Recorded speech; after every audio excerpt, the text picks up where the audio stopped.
Hello' বন্ধু বান্ধৱীসকল, আজি মই সৰু সৰু মোৰা মাছে চৰচৰি বনাবলৈ ওলাইছোঁ। এয়া মাছকেইটা অলপ ফ্ৰাই কৰি লৈছোঁ। এইফালে মছলা অলপ খুন্দি থৈছোঁ, সৰিয়হ পিচি থৈছোঁ। পিঁয়াজ কেইটুকুৰ সৰু সৰুকৈ কাটিলোঁ।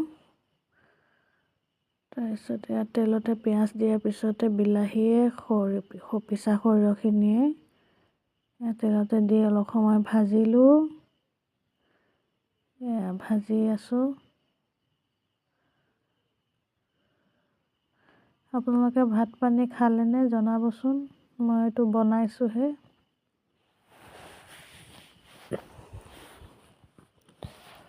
অলপ ভাজাৰ পিছতে এতিয়া পানীখিনি ঢালি দিম।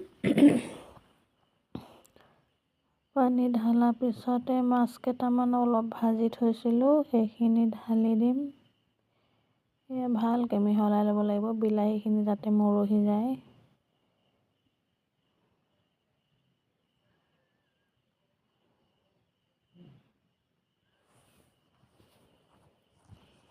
ভাজা মাছকেইটা ঢালি দিলোঁ। অকণমান সময় উতলাম, অলপ পানীটো শুকুৱাই দিম, বেছি হৈ আছে। অলপ পানীটো বেছিকৈ ঢালা গ'ল।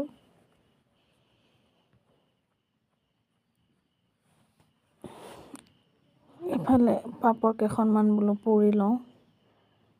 তেলত ভাজি নাথাকিলেও আজি পুৰি খাব মন গ'ল, গেছতে পুৰিলোঁ। এতিয়া ৰেডি, খাবলৈ বহিম। এয়া আপোনালোকে খোৱা বোৱা কৰিলে নাই কমেণ্ট কৰি জনাবচোন দেই। এইফালে ল'লোঁ মই এয়া মোৰা মাছৰ চৰচৰি, আলু কেইটামান ফ্ৰাই কৰি ল'লোঁ এক্সট্ৰাকৈ, পাপৰ পোৰা। এতিয়া মই খাওঁ, আপোনালোকে খাওঁ। Good night.